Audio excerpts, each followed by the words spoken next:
And what's going on, everybody? Welcome back to another episode of Not So Deep Dives with the Designated Players and MLS podcast. This, of course, if you haven't figured it out already on episode 30, you really should. You know that this is the series where we are interviewing 30 team-specific creators to preview every MLS team heading into 2026. And on today's episode, we're talking about the San Jose Earthquakes. And to do that, we've made a twist. We've got a friend of the show in terms of the podcast that we're speaking to, but it's a new friend of the show who we haven't worked with before.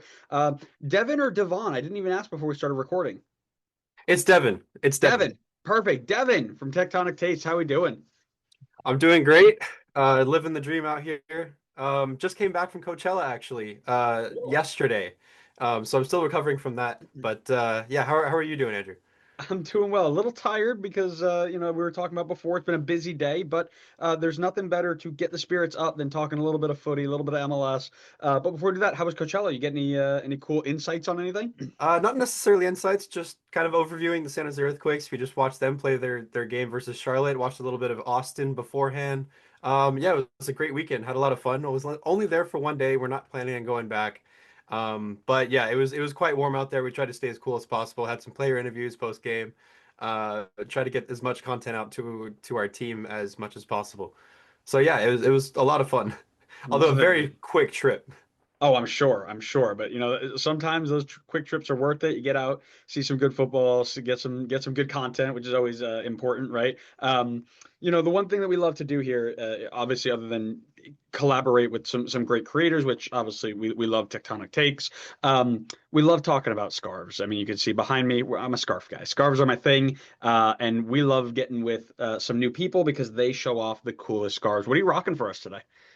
Right now, I'm rocking a San Jose Earthquakes X Tottenham Hotspur club partnership collab scarf that we were partners with Tottenham from I think 2013, 2014, something like that.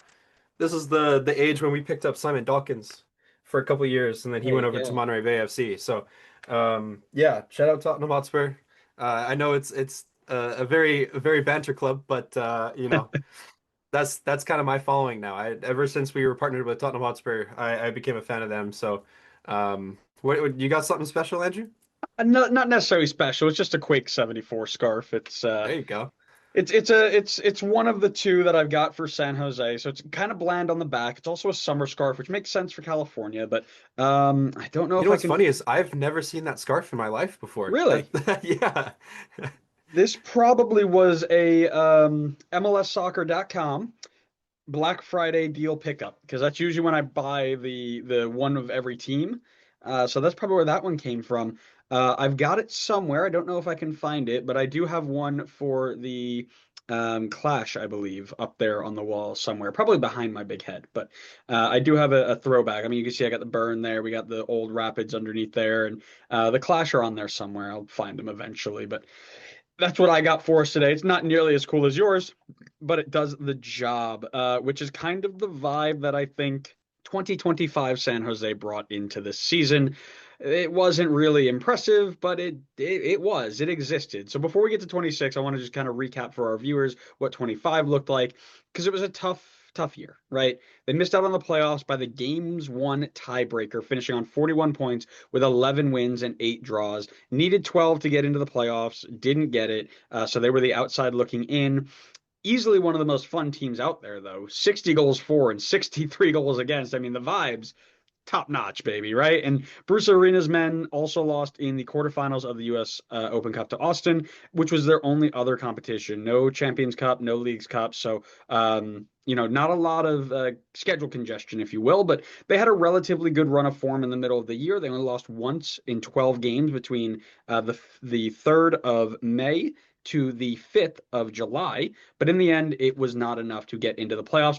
We chatted with Ivan on our What Went Wrong series about kind of really why they missed the playoffs, and you can check that out to kind of really dive deeply into it. But I wanted to get your thoughts on just the year of 2025. How'd it go, from your point of view? Well, I think you kind of hit the nail on the head. There was definitely a lot of an attack, but also not much of a defense. So, picking up points here and there was impossible. No matter how much we can score. If we were to score five in a game, we were probably going to concede six at the end of the day. I think it was a great year for our attack, obviously for Chicho, Josef Martinez, Christian Espinosa and other attackers we may have. Like we, as San Jose Earthquakes group, have not really seen an attack quite like that in a long time, since at least like 2012. So it was really cool to see us get numbers on the board, score a lot of goals. But I think when the time came around, I think it was like mid-July-ish, when Bruce Arena had some sort of fallout with Hernan Lopez Munoz and was sent back to Argentina for a loan spell, who he's currently serving. It seems like a lot of things fell apart with a lot of players. Um, Ever since then, I think it was a downhill battle. Josef Martinez stopped producing the normal numbers. Chicho Arango stopped producing numbers. Christian Espinoza very specifically stopped producing numbers. I think he only picked up maybe 3 points total from mid-July all the way to the end of the season. So, that drop in production definitely probably assisted with or aided with us losing out on playoffs by, some sort of other margin that doesn't have to do with points. But I think it was something that we could have walked into 2026 knowing, this is something to build on. It's promising how close we got to playoffs, and if we kept our players, I think this our Earthquakes fans could have, walked into 26 with a higher chin. You know what I mean? So, that said, it obviously had its ups and downs, but yeah, definitely unfavorable if you're looking at the season holistically. Yeah, I would agree with that. I think there were lots of highs, right? When you bring in the Arangos, when you bring in the Yosefs, when you bring in Hernan Lopez, right? When you have Christian Espinosa and these players that are supposed to just click and click and click, you have high expectations for the group, even if the back line, is kind of sketchy. But that back line on paper, I mean, to us was still supposed to be better than 63 goals against, right? And so it definitely did feel like a bad year. And kind of what's confusing is you're right. There were a lot of people who got moved on, including Lopez mid-season, and Josef Martinez is gone, and Chicho Arango is now gone, and a bunch of other Espinosa is now gone. I mean, all this whole crew is gone, and you would imagine that they'd try to bring players in. However, not quite the case. This is usually the space where we say, hey, who do you think the best addition is? You've only got one, guys. Not great. So obviously it's Timo Werner. You can share your thoughts on him, but I think I might want to ask more. What are you feeling as you get, weeks? We're recording this on the 9th of February. Season kicks off in 2 weeks. How do you feel about this quiet transfer window? Well, if you watch Tectonic Takes, we just previewed this kind of stint on our episode actually. So, we do have a couple of other players coming. We're not exactly sure which players they are, but the fact that we only have one single signing for this upcoming season, we did sign another player, a homegrown named Tomo Allen. He is technically signed to the second team until the season after, who then will be a homegrown for 2027 season. So yes, technically we have only signed Timo Werner, and I'm really excited that we have Timo Werner. As a Spurs fan, with the scarf around my neck right now, I watched him lift the Europa League trophy. I'm excited to see, him provide everything that he's known for to the Earthquakes. He's got the speed that we need on the left-hand side, something that we had lacked in 2025. We thought Amal Pellegrino was the answer, but he wasn't, unfortunately for us. He's the answer in San Diego for them, but somewhere we need improvement on was left wing, and sure enough, we got Timo Werner for that, who won't be playing for us until around maybe mid-March, maybe early April, due to his child coming into the world late February around. So yeah, we won't really see much of Timo until the season's already kicked off, unfortunately. But most of the players we have now were substitutes last year. With Oseni Buda, with Preston Judd, all of our attack are last year's subs who are this year's starters. Until we get more recruitments, it's there was a statistic out there that said we, as San Jose Earthquakes, lost about 76% of our attacking threat. All our attacking goals was now sent to other teams. Chicho Arango, Espinosa, Josef Martinez, all that's gone. And asking our current substitutes to, replace those numbers or to step up in that way is almost, in my opinion, an impossible task.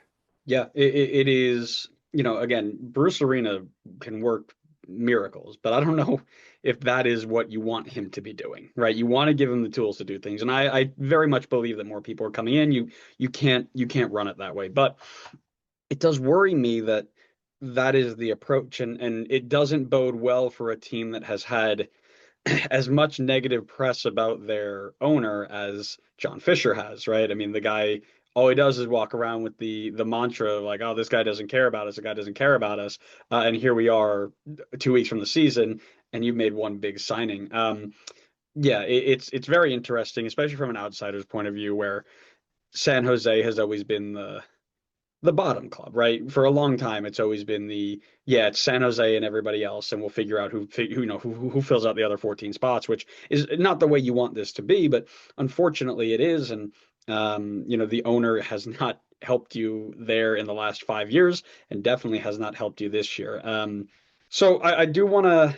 I guess we continue down the negative path. I usually like to try and spin some positive into it, but struggling this time round. But we named a whole bunch of big names that have moved on. Who are you gonna probably miss the most, do you think?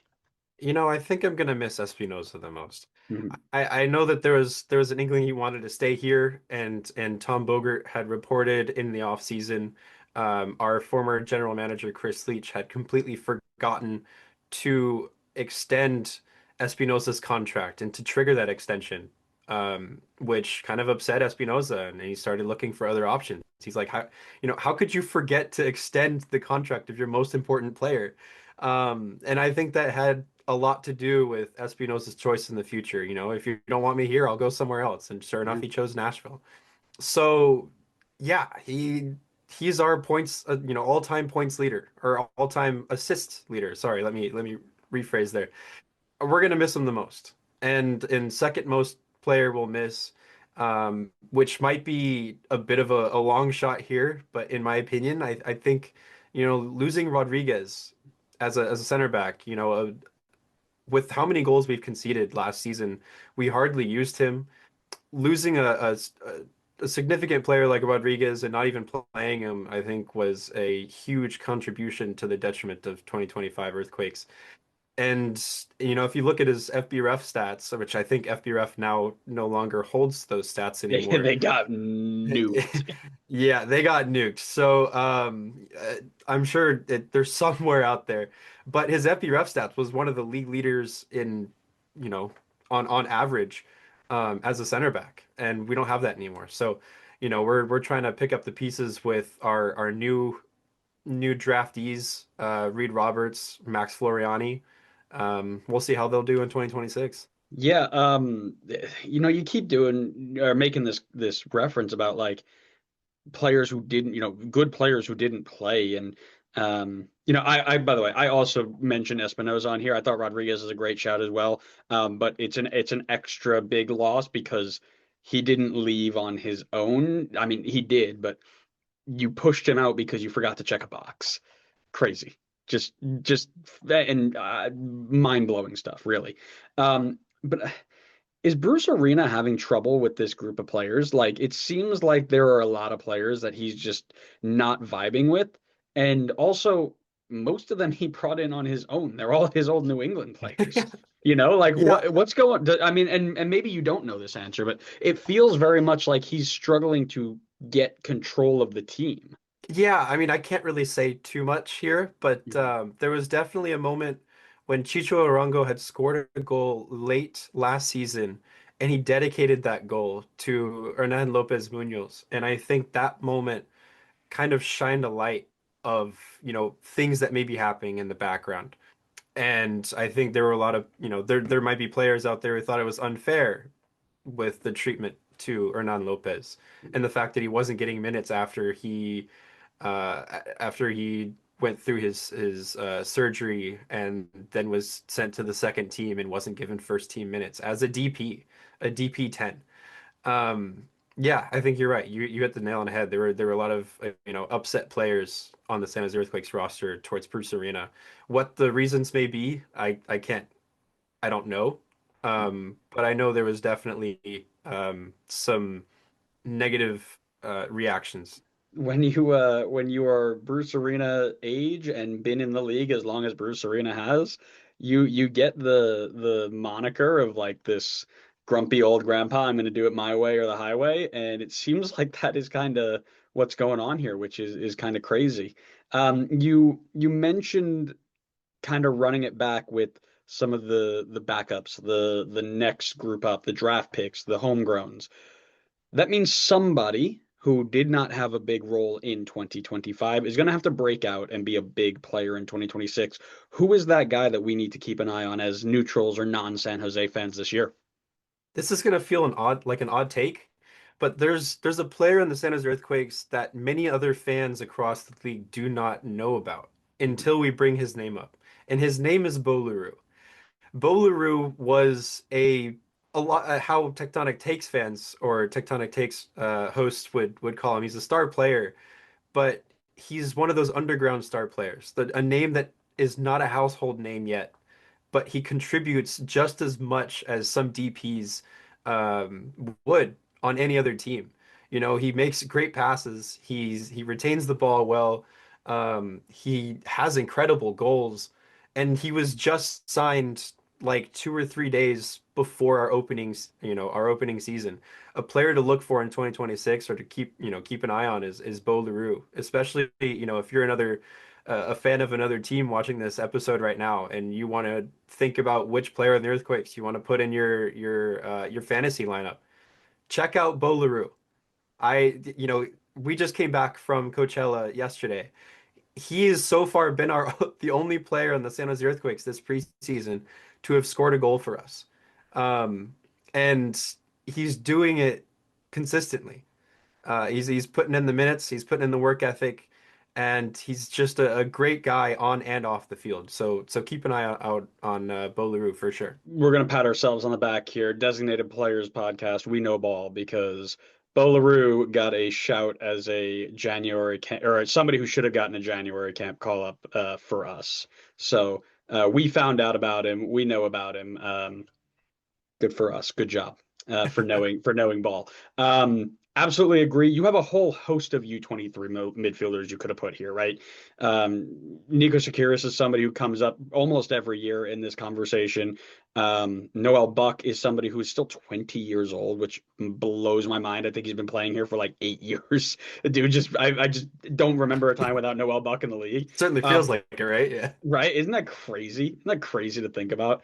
The one that stands out to me, and you mentioned him actually before in the group of players who may replace Rodriguez, is Reed Roberts. 14 appearances for almost 1,000 minutes last year. And when guys like Rodriguez and Bruno Wilson move on, and no real additions coming in, you're like you mentioned, you have to replace them with somebody that you already have. I think that he's probably going to be one of the guys that you lean on most just based off of historical, data here. And if he can break out and be a 2,000 minute guy who takes your goals against from 63 down to 51, you're looking at a guy who is now in the conversation of an everyday center back in MLS, and that's kind of what you need right now. Yeah, I mean, my co-host and I were t discussing this right before the game on Sunday, and we had predicted Max Floriani would start. Hmm. And then Reed Roberts ended up getting the nod versus Charlotte.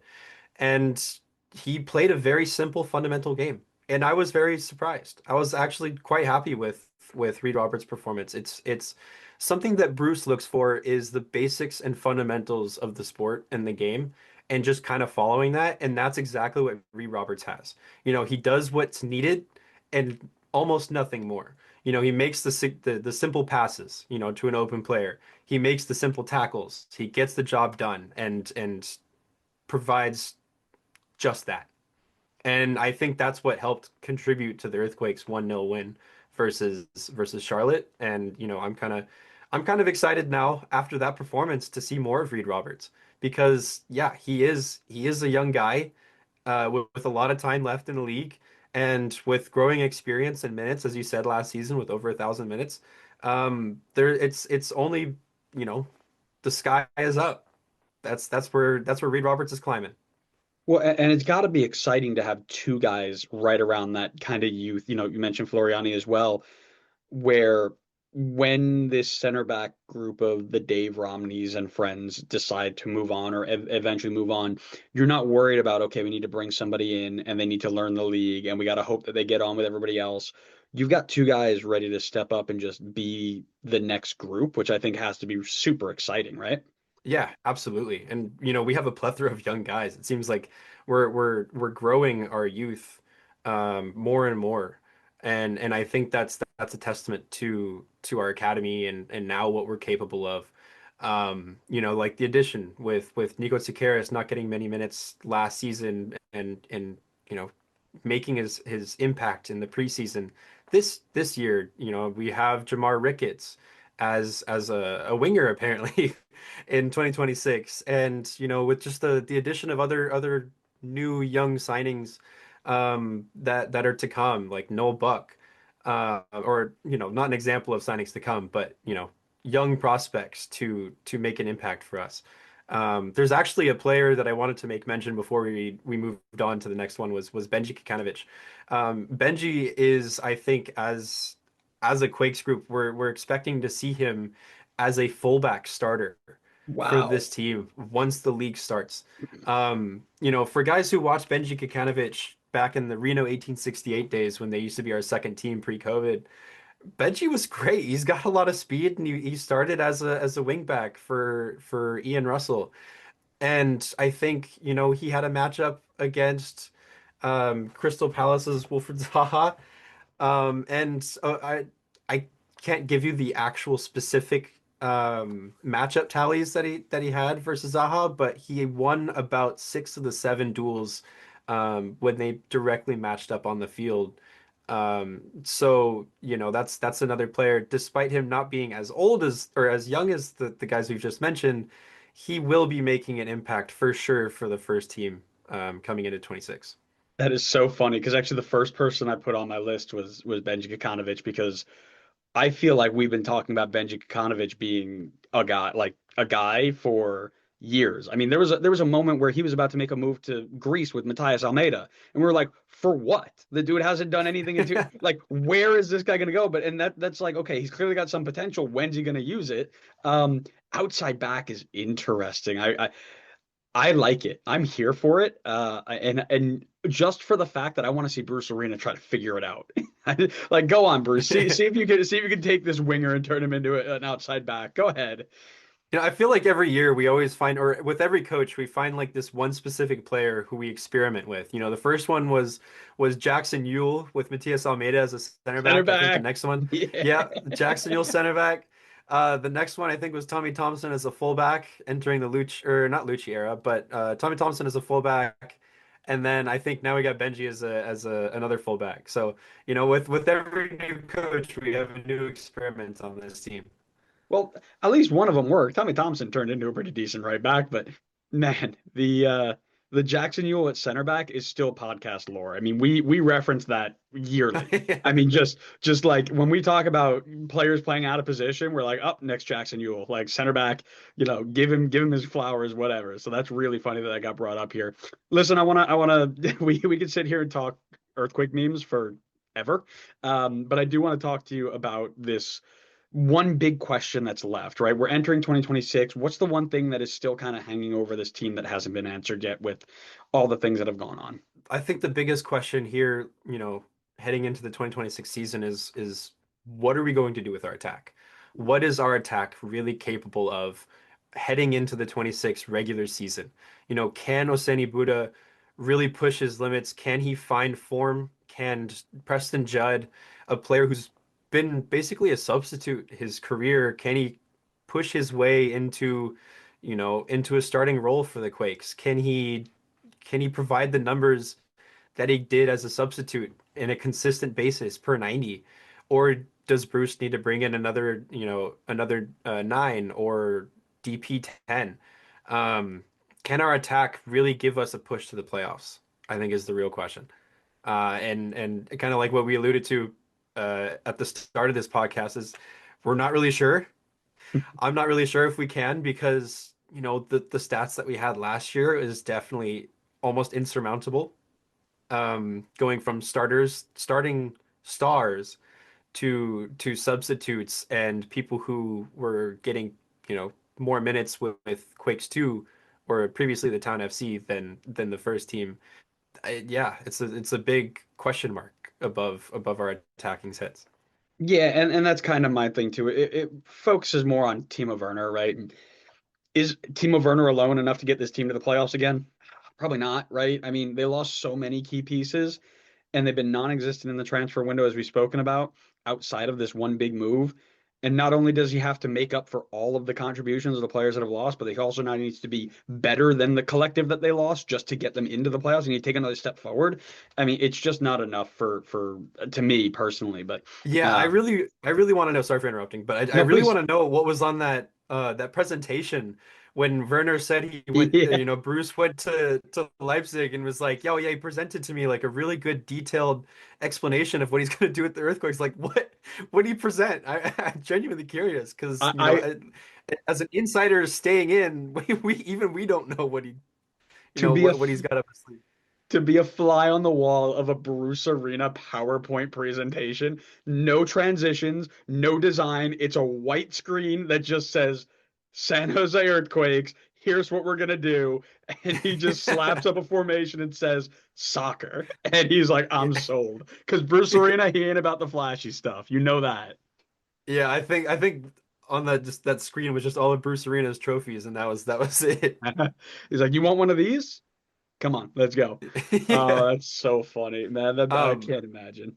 yeah, I mean, so I guess there was just a YouTube video that was just released today by I think it was Tom Bogert or something.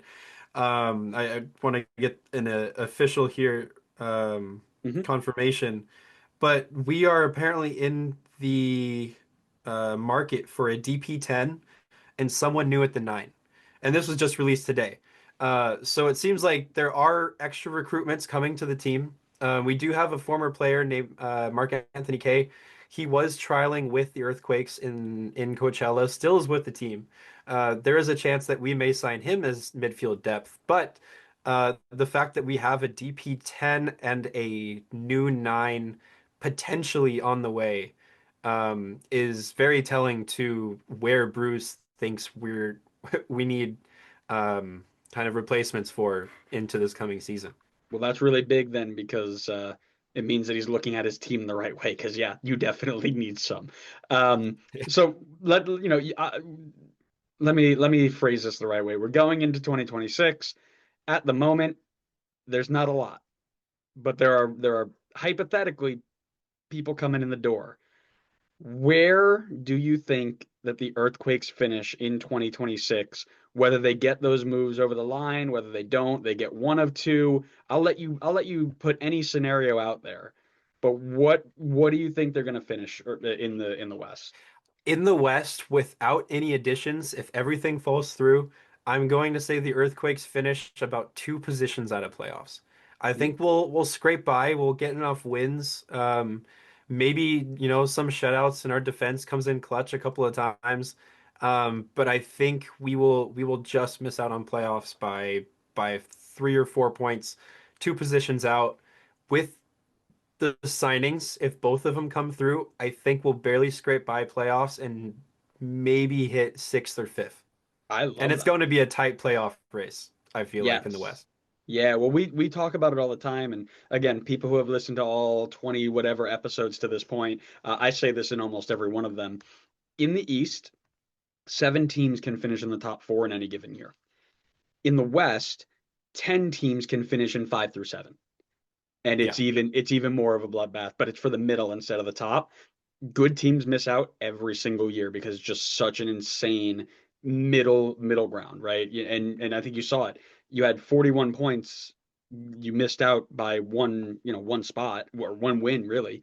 But had you gotten that one win, you're sitting up in like fifth.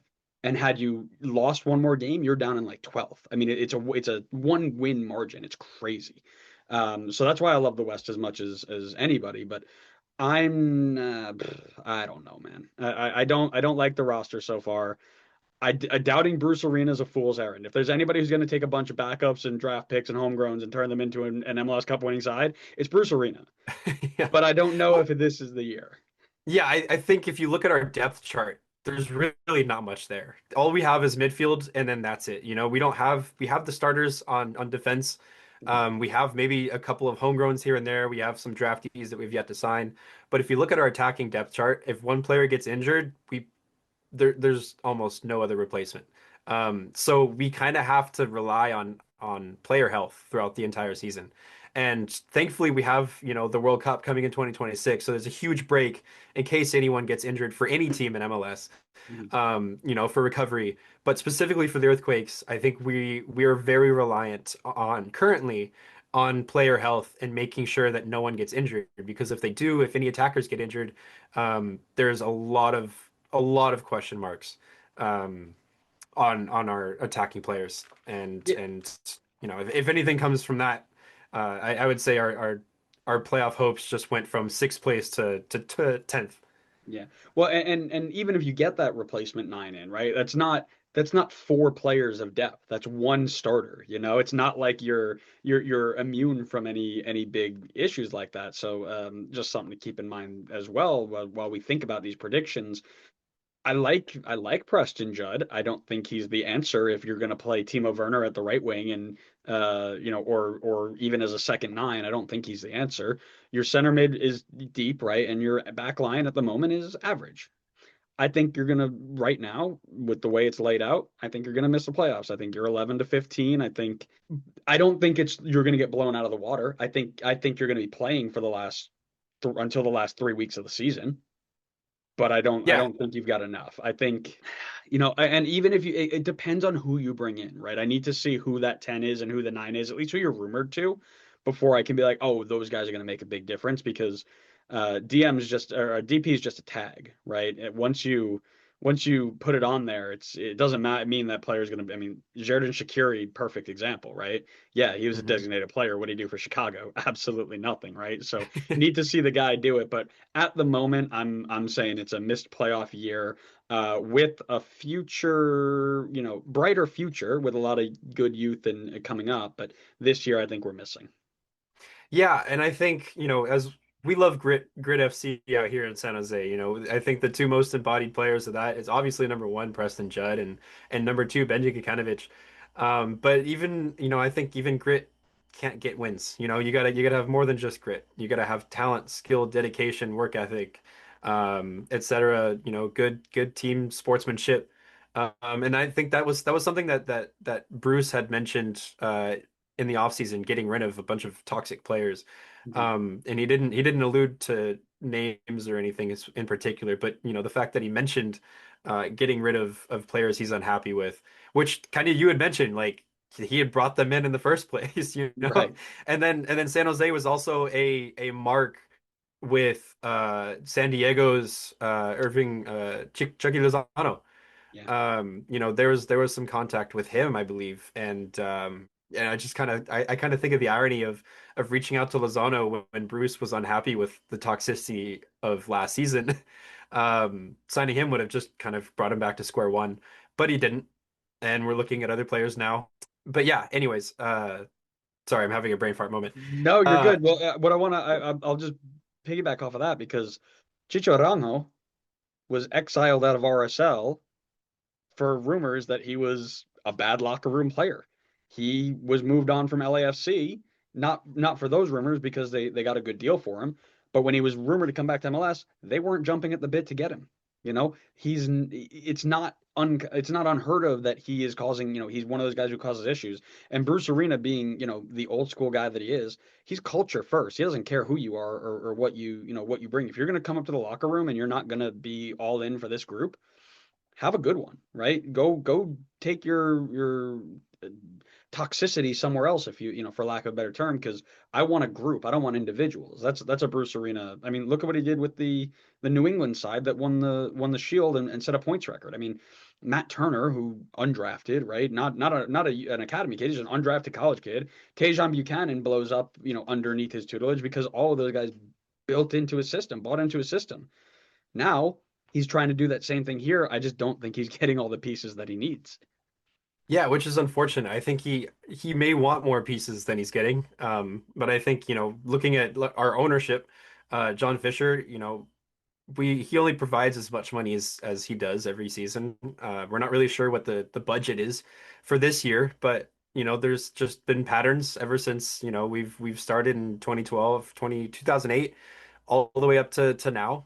We haven't really spent big. The biggest player that we've signed was Hernan Lopez Munoz for 6 mil. And that was it. I think last year we were rostered, or this year we have the lowest salary team in MLS, which is only like I think $4,000 off of DC United, something like that. So it's very telling to how we're going to enter 2026. I know with Bruce Arena coaching Galaxy and Revs the second season, he won some sort of silverware with the team. Yeah. I just don't see that pattern continuing into the Earthquakes, unfortunately. I'll tell you, when I went to make my predictions, the first thing that came to my mind was like, he's always a second year coach. He's always a second year coach. He can do it. But I agree. I don't think he can do it this time. But listen, we can if we sit here for long enough, we can convince ourselves he's going to win a supporter shield and set a points record this year. But I don't think we Please have keep enough. telling me that. Feed We, me. we could do it. We could sit here and convince ourselves, but I don't think the listeners are going to want to listen for the next 6 hours. So there, I'm going to just call it and say, Devon, thank you so much for being here. This was such a great chat. It is late over here, but I'm locked in. This is such a very inspiring and eye-opening chat. Why don't you take a minute, tell people who you are, what you do, and where to find you? Yeah, my name is Devon. I'm a co-host for the Tectonic Takes podcast group. We're the media group for, kind of representing the San Jose Earthquakes. You can find us on Instagram, Tectonic Takes, on X, I believe, and Blue Sky. You can find us there, and we're trying to ramp up our content production, our news sources. We're going out to Earthquakes 2 teams. We're going to try and be as integrated as we can in the club as a whole. Yeah, check us out. Follow us there on Instagram specifically. X will provide all the content for you. YouTube. We try to make podcasts after every home game, every away game, every game that we can possibly find ourselves attending. And we'll we give as much as we can to the Earthquakes fans. So yeah, follow us there. Thank you, Andrew, so much for having me on. It was a pleasure. Yeah, I'm looking forward to potentially more in the future, and wherever else we can take this thing in 26. 100%, mate. Such a great chat. Like I said, it's been you guys are great at just as an earthquake coverage. I love watching your stuff pop up on my feed. You guys do really, really good in-depth stuff. So if you guys are interested in some of that, please go give them a look and tell them you came from us because why not? I'd like to know if you use this podcast for good. And if it's your first time here, we're the designated players. We are doing 30 team specific interviews, like we mentioned in the preview. This is number 26. No, 27. 27. So we got three more after this. We also have 26 before it. So if you want to know what LAFC looks like or LA Galaxy looks like, you want to know what Montreal looks like, Orlando, Red Bull, Portland, whoever, we got one for every single team. You can go do that. And then when the season comes around, we've got our predictions, we've got our MLS news thoughts, we've got our MLS history series. We play games, we do all this sort of stuff. We're just kind of a weird little vibe around here. So if you like that sort of stuff, come hang out with us and be a part of it. But Devon, thank you so much again for being here. Listeners, thank you for listening and or watching wherever you are. And we hope to see you next time on the next episode of Not So Deep Dives with the Designated Players and MLS Podcast. See ya.